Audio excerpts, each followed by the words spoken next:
Welcome to Mufti Muhammad Nadeem Hussaini official YouTube channel. Mufti صاحب کے channel کو سبسکرائب کریں تاکہ ہر آنے والی ویڈیو سے باخبر رہیں۔ اللہ تو ہماری یہاں بیٹھا سنے گا، کیا اپنے پروردگار سے ہم دعا بھی نہیں کر سکتے اپنے بھائی کے لیے؟ پیارے پیغمبر نے فرمایا ان اشتکا عینہ اشتکا کلہ، آنکھ میں تکلیف ہوتی ہے پورا بدن بے چین ہو جاتا ہے، پورے بدن کو تکلیف ہوتی ہے، آنکھ کی تکلیف میں پورا بدن شریک ہے۔ سر میں تکلیف ہو، سمجھ آ رہی ہے؟ تو یہ میرے محبوب نے کتنی پیاری مثال دی ہے۔ تو میرے دوست کم از کم ہم اپنی نمازوں کو پابندی کے ساتھ ادا کریں، اور 2 نفل زیادہ کوئی زیادہ نہیں ہے، 2 نفل پڑھنے کا اس طور پر اہتمام کر لیں کہ نماز کے ساتھ اپنے ان مسلمان بھائیوں کے لیے ہم دعائیں کریں۔ تو میرے دوست اس لیے کوشش کریں کہ کم از کم اپنے مسلمان بھائیوں کو اس ظلم سے نجات دلانے میں ہماری دعا کارگر ہو سکتی ہے، ہم اس دعا کے ساتھ اپنے بھائیوں کی مدد کریں۔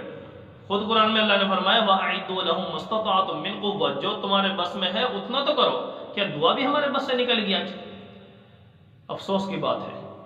آج کہا جائے بھئی نوافل کا اہتمام کرو، ان بھائیوں کے لیے دعاؤں کا اہتمام کرو، تو یہاں بیٹھا میرا مسلمان سکون کی نیند سو رہا ہے، اپنے کاروبار میں لگا ہوا ہے، اپنی ملازمت میں لگا ہوا ہے، لیکن اپنے مسلمان بھائی کے لیے سوچنا بھی آج ہمارے پاس وقت نہیں رہا۔ تو اس سے میرے دوستو بڑا لمحہ فکریہ ہے، اللہ ان مسلمانوں کو نجات عطا فرمائے، اور یہ ہوگا کب؟ جب ہم اپنے دین پر ثابت قدم ہوں گے، تو اسی وقت ہم اس سے حقیقی طور پہ اس غلامی سے نجات پا سکیں گے۔ ہمارے اس ذلت اور پریشانی اور جو حالات ہم پر ٹوٹ رہے ہیں، ان کا وجہ اور ان کا سبب کیا ہے؟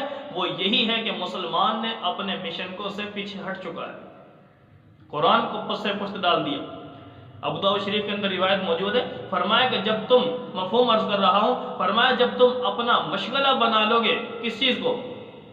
یہ اپنے کاروبار، جانوروں کا پالنا تمہارا مشغلہ بن جائے گا، کھیتی باڑی تمہارا مشغلہ بن جائے گا، تو سمجھ لو اللہ تم پر ذلت مسلط کر دیں گے۔ میرے دوست آج حقیقت میں یہ عرض کر رہا ہوں کہ نبی کے فرمان کے مطابق ہم ذلت کے اپنے اوپر لانے کے اسباب مکمل طور پر اختیار کر چکے ہیں۔ دین جا رہا ہے، جاتا رہے، پر دنیا نہ جائے، افسوس کی بات ہے۔ اللہ تعالی ہمیں صراط مستقیم پر چلنے کی توفیق نصیب فرمائے، اور ہمارے مسلمان مظلوم جو فلسطین کے اندر بیچارے ظلم کی چکیوں میں پس رہے ہیں، اللہ تعالیٰ ان کو بھی نجات عطا فرمائے۔ وآخر دعوانا الحمدللہ رب العالمین۔ كانوا قليلا من الليل ما يهجعون وبالأسحار هم يستغفرون